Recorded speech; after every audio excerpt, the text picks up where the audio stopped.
typically it's just not going to show up on your door. The growth strategy is not going to show up at the door. Your growth is not going to show up at the door. You got to struggle, and it's a fight for it. It's not the critic who counts, not the man who points out how the strong man stumbles or where the doer of deeds could have done them better. The credit belongs to the man who is actually in the arena, whose face is marked by dust and sweat and blood. From Men in the Arena, it's Equipping Men in 10. Our conviction is to call you into the arena of manhood, call you out of the faceless, nameless bleachers, and call you up to be the best version of you, because when a man gets it, everyone wins. Enjoy today's episode. Men in the Arena Army, we salute you. Thank you for listening to this episode of the Men in the Arena podcast. I'm Jim Ramos. I'm your host for today's show. Hey, guys, I'm super excited about today's guest. This guy is retired now from being the president of a 400 employee strong company. He serves on the Men in the Arena board of directors in the friend role. And if you're interested in what that role actually looks like, you can look at 1 Kings chapter 4, verse 5 in the Bible. He's also one of our national team captains, and he's also one of our national team captains and is a blog writer this summer. And he's here today to talk about his blog on developing a personal growth strategy, which I'm passionate about. I'm excited to have this guy on today.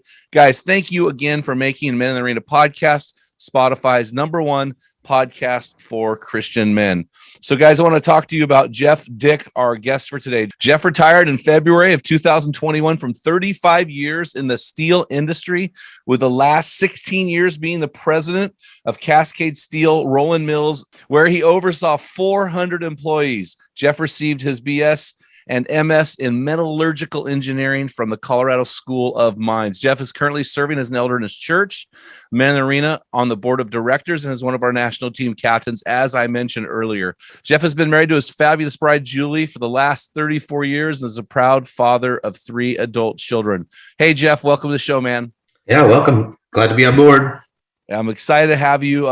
Like I said, we've both read some similar books on this topic, and I think this is a huge topic for guys. I just had a counseling appointment with a couple yesterday who's really, really struggling in their marriage. And it came down to neither of them has a growth strategy. Neither of them is willing to grow themselves, and it's really hurting the relationship. So this is really an important, a vital topic for us to talk about today. But before we get on to the topic, why don't you take a few minutes and tell us about yourself, personal life, things you enjoy, that type of stuff. I enjoy being outdoors. That's where I would like to be all the time. But I enjoy hiking and biking with my wife. We do that occasionally when the weather's okay here in Oregon. And I really like working the timber on my property, really working with my hands. I like woodworking. I like rebuilding cars. I'm a kind of a task-oriented person, but that's something I just like to do. I like to build and fix things. So that's pretty much awesome. It. And you build and fix men as well, so you don't want to leave that one out. Yeah, there you go. Yeah. Hey, I want to jump into your blog, if that's all right, on developing a personal growth strategy. And you start off, your first sentence is a very simple question: do you have a personal growth strategy? So let's just get to brass tacks here. What is a personal growth strategy, and why is it so important for a man to have one as he seeks to become his best version? So that's a good question. So let me kind of go from this frame. Companies typically have a vision and a mission, statement, and of course they have values associated with that drive them and really drive companies to excellence. So those values may be operational efficiency, safety, customer service, etc. But a company without a growth strategy, typically won't last very long. So typically the doors, if they don't have a growth strategy and they're not changing and reaching into their own potential, they will typically fail. On our personal growth strategies, we're more kind of situational strategists. Typically we're driven, either by our work, our boss wants to see improvements, our marriage needs to be improved type of things, or our coach is driving us to do, better excellence. So, typically that, we don't really necessarily take control of our strategy. And so we really need to own it, because what happens when typically, you no longer have that driving force that drives that strategy, or that coach or that boss, or you're just stuck in a monotonous day-to-day rut, what happens? We never reach our full potential. So it's something that we really got to drive ourselves and be intentional about, and that is really putting some effort to, where do we want to grow in our lives? Where do we want to grow in our lives? And it's multifaceted, much like a company's, grow a strategy. So you have multiple facets that you want to maybe strengthen, but if you're not intentional about it, it's not going to happen. Okay, so I picked up two things from that, Jeff, and I want to ask you about them. So you equate a personal growth strategy in one's life with a organization's vision. So would you say that a personal growth strategy is equal to let's say, a vision or statement in a person's life? Yeah, I kind of do. I guess that's where my background comes from. I look at a purpose, right? Vision. Ken Blanchard talks about purpose-driven visions and stuff. And so you look at that and you say, okay, so where's my purpose? What am I doing? What do I want to grow in? I mean, I've developed kind of one. I didn't really get much help from places, so I kind of put my own together on a spreadsheet, and tried to say, okay, where do I want to really grow at? If you're not intentional at things, it's just not going to happen. Okay, so I have a 41 word vision statement. I've had it since I was 32 years old. And here it is: to glorify God with my spiritual shape, letting him mold me through humility into his image, loving my family with honor, living each day with courageous abandon, leading others with grace, and leaving a legacy through writing, speaking, and change lives. So it has, you can see there's levels, there's various levels to that. I have them prioritized from God to family to leaving a legacy. And that is how I build my goals every year. Would you say that vision statement is the same as a strategy for personal growth? I would say what drives your strategy, those components in there is what you follow off of. That drives your strategy. So that's basically a personal growth strategy. You've got different areas that you really want to focus on. Even though it was kind of a long vision statement. Well, it's a working vision statement. It's not one that I have to have the guys on the floor memorize. It's a mission statement that drives that. So that's good. It may be more missional mind, because the only person that has to know that strategy is me, and I don't articulate that to anyone else. I just try to live it out. And so you said something else earlier on that I thought was interesting. You talked about being a guy who is solving problems. So you have a coach who's addressing your problems. You have a boss who's saying you need to work in this area. Maybe you have a spouse who's saying, hey, you need to fix this. So that's very problem driven versus you talked about being proactive with vision. Would you say that people who have a personal growth strategy are more proactive in how they live their life versus those who don't, who are more reactive to a coach or a teacher or a pastor or a spouse? Yeah, definitely. If you're intentional about what you're doing, you're going to take a different approach than being, I call it situational, where you're pushed into it. Definitely. That really makes sense. I've heard a lot about personal growth strategy over the years, but I've actually never had a guy articulate what that looks like. So this is really good for me. I've been telling people this for years, but never actually have defined a personal growth strategy. It sounds like it all starts with getting a pen and paper and prayer and saying, hey, God, who am I and why am I here? And writing that down on paper in a few simple sentences. Yep. Or even one sentence. I agree. I'm a spreadsheet lover, so I love Excel. So I wrote down, I started off with, kind of looking at what my passions are, what I really like to do, what strikes my arc, what are those things that I really want, and what are those things I need to grow in, where do I lack, and where am I not being driven? So I've also used different venues to help push me as well. You're almost a forced intentionality to grow. Being an elder on the board, on the church board, it pushes me. So it stretches me. It pushes me with, and those guys out that are on the board members that are on that team, they're all good. They push me. So those are intentional drivers that help me, be better in those areas, better in church leadership. So give us an example from your life of your personal growth strategy? What's your vision, or what's your strategy? What do you have written on paper that moves you forward? I got my spreadsheet up. So there's a lot of different passions that I have.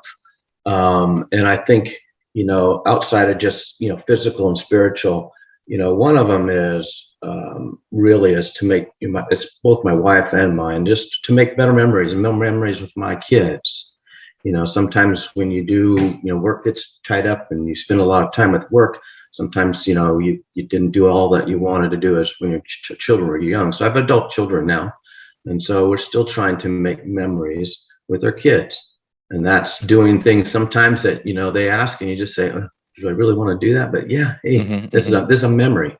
This is a memory I want to do. And I want to push that memory. And that goes to legacy, Jim. I think even in your vision statement or your mission statement, that's, a legacy is, spending time with your kids. Well, legacies are formed with memories. I mean, we just got back from an axis deer hunt with my youngest son and my dad, and just to watch that play out was awesome. And for Father's Day, I'm preaching at a church and then taking the family. We're going to go shooting trap, just doing something together, And so do you have your personal strategy? I know you like Excel, but do you have a personal strategy written down? Is yours written down, or is it memorized? No, it's written down. No, it's still a working model. I've got stuff that I've put on there on a spreadsheet, and, where I want to be better at, and then kind of looking at, I also look at what are the motives there? Are there any hidden agendas behind those? Is it just personal, or, where am I, big thing for me is where I spend my time, and, you develop good habits. I think one of the pieces in here is talking about habits, but, if I look at what's creating value in my life, I can go back to and saying, what am I doing? To sit in front of TV, what value is that bringing to my strategy or to my life, really? And is that a good strategy? Or, where am I losing time? Where am I not driving into that potential? Yeah, that's something I've learned recently, is that in the ancient times, they had, during battle, they had men called strategos. And strategos, their job was to win the war. It would be what we would call a general today. So the strategos wins the war, but he develops tactics to win the battles.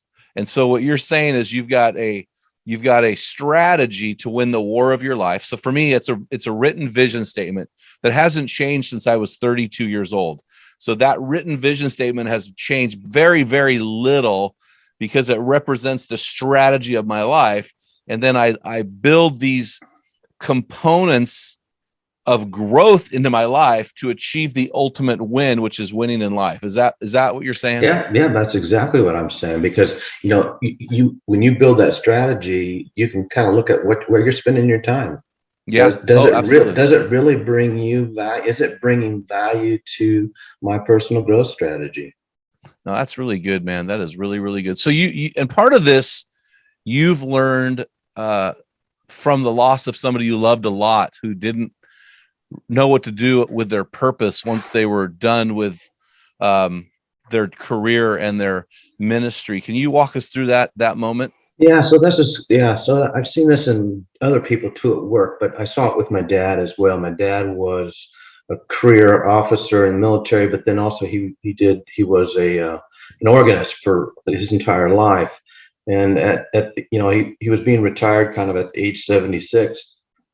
And really didn't want to be, he used to drive into me, there is no, retirement's not biblical, is what he used to always say and tell us kids. And so he really didn't want to retire, but he was retired. They wanted to kind of retire him. I think he was, physically he was, struggling a little bit. But so when he retired, six months later, he passed away. And I just saw that, because when I looked at that, and I mean, there are other, circumstances there, but he just lost his purpose. His purpose was that ministry. His purpose was that, music ministry that he provided, and then really didn't have much to change, or that his strategy didn't change. He could have probably taken on maybe another different ministry, closer to home, a smaller church, etc., or do some other things. But that passion, he lost that passion and that purpose. And so I saw that, and I see that with men, that have retired from work and they have, very little hobbies, nothing that drives them. And, I find out a couple of years later, they passed away. I think there's a tie there with physical, and your purpose, a lot. What's really interesting, Jeff, and you and I have talked about this offline many times. One of the major differences I see between Christian men and non-Christian men, this is a massive difference. And I've seen this in my own personal life. The Christian men who retire continue to be actively engaged in ministry and serving, in fulfilling their life purpose, in walking in obedience to Jesus. The non-Christian guys get through their work career and coast with hobbies. And you can only do that so long before you fade to black. You know what I mean? Yeah. Because there's nothing there except for yourself. And I've seen that really hurt men, and they either die younger or sooner, or they diminish in their health and fade away because there's nothing driving them to be better men. Have you seen something like this as well? Yeah, that's exactly what I've seen. And guys that have retired from work, 60 plus or whatever years, and they've worked 40 years in the steel industry. And, some of them don't have a whole lot of hobbies that they even drive. And so I see that physically, they just drop out. Yeah. It's a sad situation. It really is. It's tragic, and you see it happening, and it's like you see this Shakespearean tragedy in the making, and you shout and scream, but you can't stop it. So that's kind of why I go back to using a company as a kind of an analogy. Companies that don't grow, that don't keep finding that potential to move, they fail. Eventually, they fail. They close the doors. They close the doors. Absolutely. Our ministry, and as one of our board members, is we're always looking to find the next hill to die on, to build the next strategy. In fact, we're in the middle of a major strategy revival right now. And so but that's a whole different story. So in your blog, you said this. You said, you must fight for good habits. Many people, once they have completed their education, are done. But this is a myth. You must take complete ownership of your growth process. Who else is going to do it for you? So that's the end of quote. So what do you mean there, Jeff, by quote, learn the habit of fighting? Well, I think, you've got to be intentional about what you want to do. Typically, it's just not going to show up on your door. The growth strategy is not going to show up at the door. Your growth is not going to show up at the door. You got to struggle, and it's a fight for it. The myth about motivation, it's really funny. It's a funny one.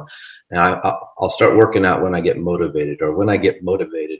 And you read so much things that motivation is a myth, really. And so I like the Nike "Just Do It," and I think Bob Goff uses it in Dream Big, his book Dream Big. Just do it.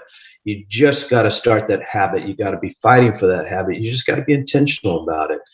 Another good book, the guy personally is Jeff Voth. We listened to one of his discussions, but also read his book. And you got to show up. The hardest part in anything to start is to be intentional and showing up.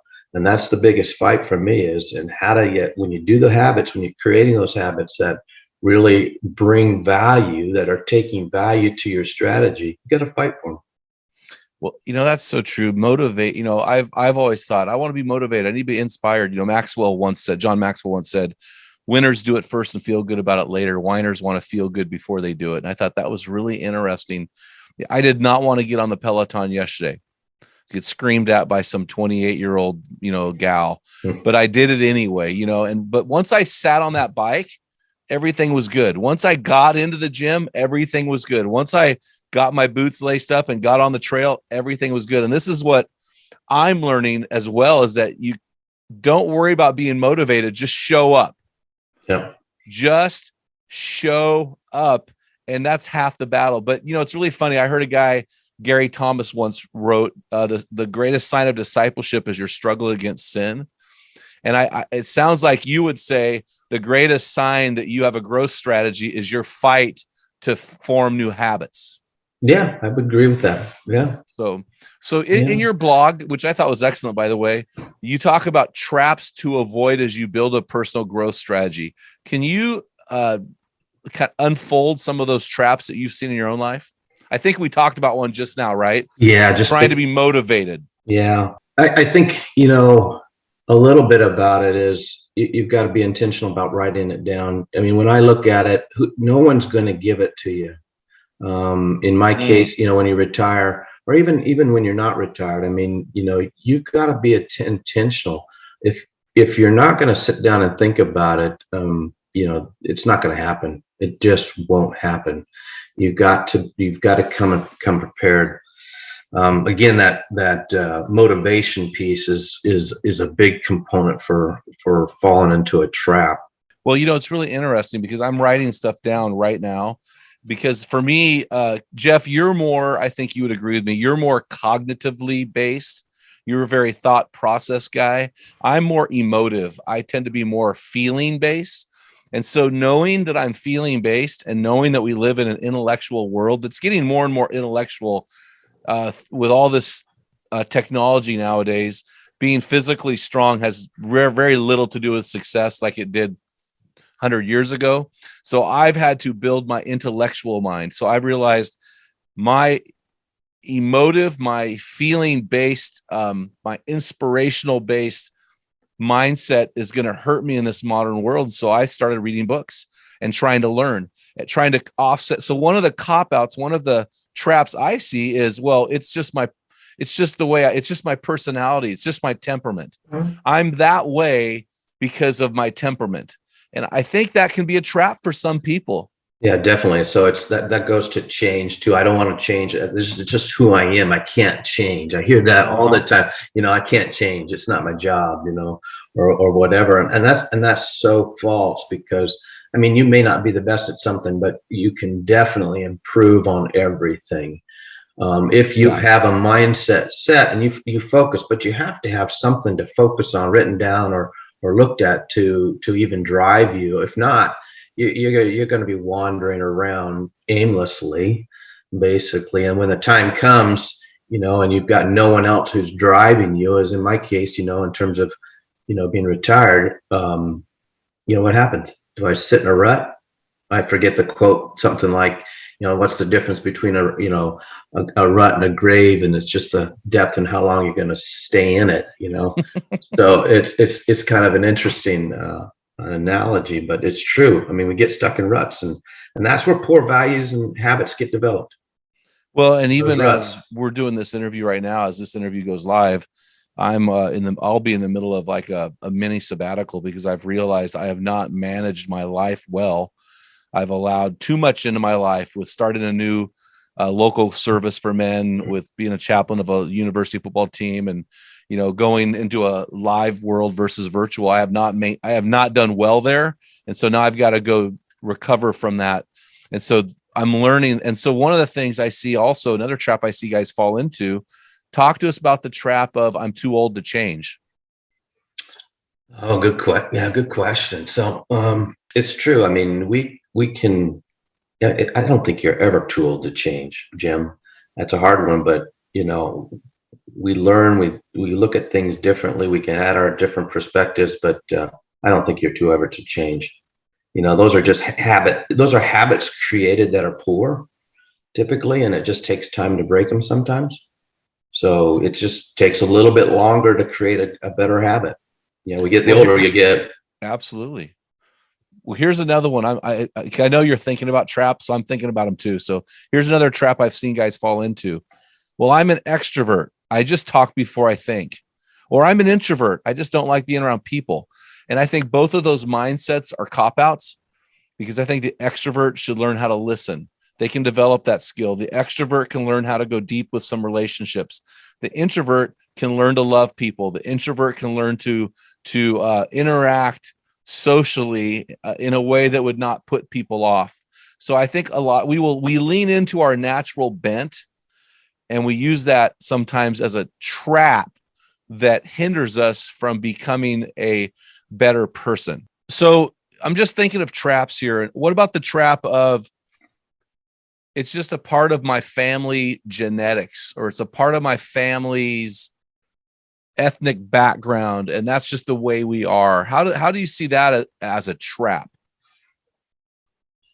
I think that can get down to where your focus is biased, and just certain ways that you focus your mind and not expanding them. So the just direction, and maybe a different direction, where if you open your mind up a little bit, you might see something different. Yeah, and I think also sometimes you can get in this victim mentality.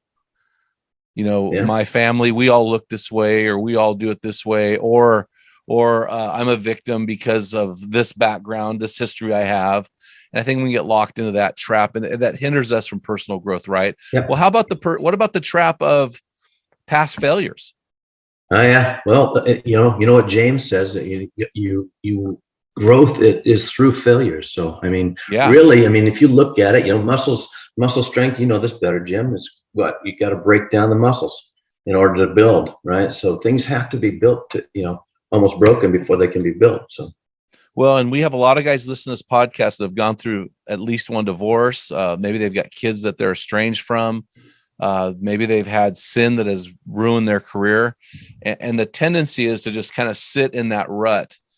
And what we're saying is, hey, God turns your mess into your message. He turns your tragedies into his triumphs, and so, a lot of times guys will, they'll not only, be slowed down or hindered because of their past, but a lot of guys are hindered because of their future or their present successes. Hey man, I'm successful. I had a great career. I had a great run, and I don't need to grow anymore. I'm good to go. Look at me compared to the rest of the world. Yeah, no, we can. I think your trap that you said is we fall into a drama triangle. If you've ever heard of that, you learn that in management training. You either become the rescuer, or you either become the victim, or you become the persecutor. So you end up falling in that drama triangle, and it's that's where the rut comes from. Woe is me. I'm just feeling all sad about myself, and you got to bounce out of that. What can I do to get help? What can I do to get out? You just got to. That's good, man. Well, I'm going to read a quote from your blog, and you said, quote, part of the fivefold definition of manhood Jim Ramos writes about in his book, Strong Men, Dangerous Times, is fighting apathy.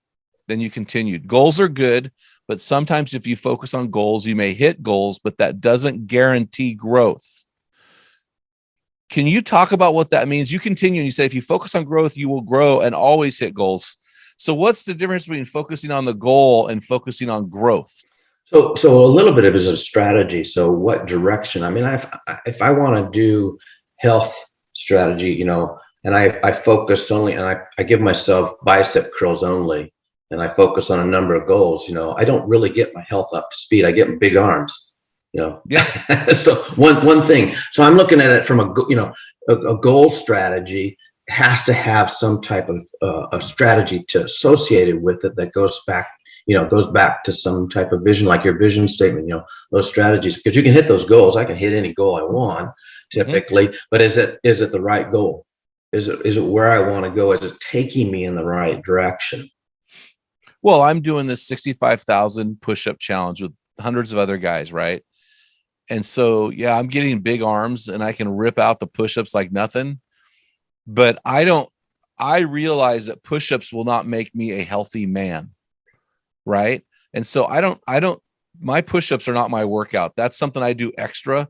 I work out 4 to 5 times a week because my goal of health supersedes push-ups. And if I just do push-ups and say that's going to achieve the goal, I'll hit the goal of push-ups, but not the strategy of health. Yeah, that's so, so part of I mentioned one of our personal strategies for my wife and I is to make memories. Well, a lot of our memories are hiking and biking and staying, some type of physical fit. So every morning we work out, try to, at least try to get some type of workout, and it's cardio, it's stretching, it's light reps, do a lot of core stuff, just so I can be able to do those other strategies that I have on my personal side. So give us one thing you're really working on right now besides building memories. Give us one personal thing for you that you're working on as part of your growth plan. Yeah, so this one's a little tougher, because as an elder, what's required of an elder is what? Teaching, right?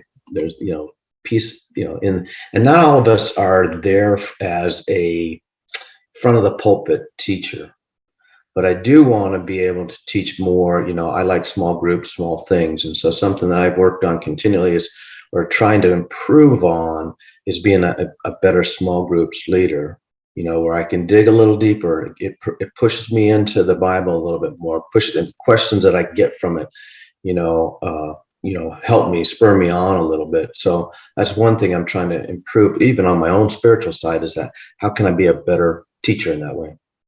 Well, that leads right into my next question. So you're leading one of our national teams, and you've just started that maybe a month ago. So let me rephrase that question.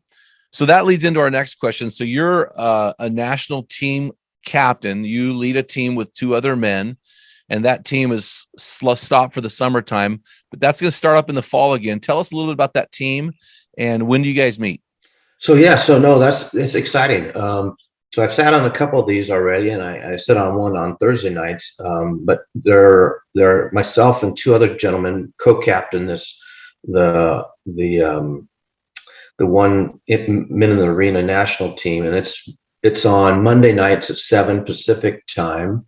It's really neat to watch. We get new people almost every week. We've got a couple new guys this past week, so some guys can make it every time, some guys can't. So it's it's okay to come in at partially through one of the books, because you can step right in, and almost each lesson, there are some lessons that grow on each other, but that you can go back and see those lessons as well. But so it's good. It really builds men's character. A lot of good questions come up. I think one of the biggest things that we've learned from are the stories of each of the men that come through. We learn their growth, and part of that's growth. That's where you see the growth. You learn how men grow through some of their stories. So Jeff, the guys can sign up for your team. They just have to go to the website meninthearena.org, and on the homepage we have a button that says join our program. If they click that button, that brings them into where they can go and sign up for a team based on time zone, based on team captains. So if they go, hey, I really like this Jeff Dyck guy, I want to be on his team, they can sign up at your team, and then that gets the ball rolling. And we're again, guys, we are closed for summer, and then we will open up again sometime in the fall, and you can be a part of that all day long. And so that's a really cool thing. So what would you say to a guy, Jeff, who's listening to this podcast? I mean, from a board member's perspective, how important is it for a man to be in some kind of group? Oh, I think there's a lot to transparency and visibility. I think if you aren't in a group, you're not growing. Personally, you're not growing. I think because we spur each other on. Iron sharpens iron. A lot of different, parts of verses we can take from that. But men, look at David and Jonathan. Where you grow the most is when you're with, other men, fighting the same fights, and asking the same questions, and having the same battles. So it's a good thing. It's tough for men to do that. Because we're there's a lot of pride there. We do things on our own. We don't need anybody's help, type of mentality. But, in truth, dig down deep. Yeah, we do. It's not that easy. And, it's interesting. We had a video that we did on marriage that last month had 1 million people watch it. We'll probably have at the time of this 30,000 followers on TikTok, and 20,000+ followers on Instagram, and 12,000 followers in our forum, and a #1 podcast for Christian men on Spotify. But all of what we do is driving men to one thing: get in a community with other men. Start a live local group in your church. Join a national team virtually with Men in the Arena. Apply to become one of our national team captains. We're always looking for guys to do that. Be a leader in our ministry. But that is everything that we do, is driving guys to that end, because we realize that when a man gets it, everyone wins. And that man, when he gets in a small group, he gets it. Yeah, indeed. I mean, I just think that's so important. So, hey, Jeff, thanks so much for taking the time to come on, share your wisdom and experience with our Men in the Arena, and for being a man in the arena yourself. And guys, we're going to get our boots on the ground again. Our boots on the ground is to go to our website, click the join our program now button, and join one of these small groups. We want to get you involved. Bring a small group strategy into your personal growth development. Make sure you guys head on over to that website when you're there and grab a copy of my book, Tell Them What Great Fathers Tell Their Sons and Daughters.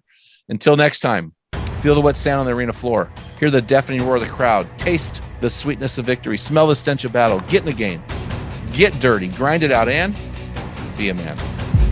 You've been listening to the Men in the Arena podcast. If you hunger to be your best version, then join thousands of men from around the world in our Men in the Arena forum on Facebook. This is the best place to have open discussions around the topic of biblical manhood. Make sure to explore our website at meninthearena.org, sign up for the weekly equipping blast, and take advantage of our many free resources designed to help you become your best version of a man. Thank you for listening to this episode of the Men in the Arena podcast. Remember, when a man gets it, everyone wins.